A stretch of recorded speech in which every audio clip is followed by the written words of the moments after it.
I can guarantee that those of you who've been around these W123s, this video is going to put a real smile on your face.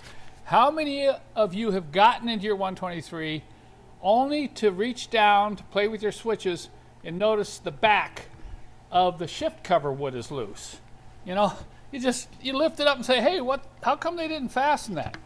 Well, I would say over the 20 years I've been messing around with these, well over half, probably 75% of these covers that I take off, they have a broken part on them, and the broken part is the plastic pin. Believe it or not, if you don't know that, there's supposed to be a pin sticking out here, and that pins into the center console and keeps this from lifting up.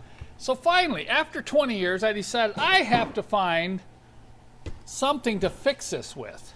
You know, I remember a couple times I just drove a screw in there. I didn't really care about the wood because I was so tired of this thing flipping up on me. So we went to work and decided to manufacture a stronger plastic pin to install on these shift cover woods. Here's the problem with the factory pin. I have no idea why they decided to make that hollow down the center.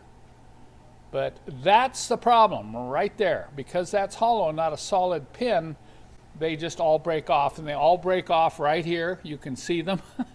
They're held on with staples. Sometimes those loosen up, but it's almost always the pin breaks off right there. So enter our new product for November 2021 is that right there. Couple things we've done to it to make it stronger is notice there's no hollowness down the center of the pin. The other thing that we did is we built up the shaft down here and tapered it out to build strength right around in this area where they tend to be weak. So what I'm going to be able to offer you now is a replacement pin for your shift cover wood on your W123. Will come with complete instructions on how to remove this from your car, how to get this out, how to get this glued in, and reinstall it so you have no more problem with the back of your shift wood jumping up and down when you drive down the road.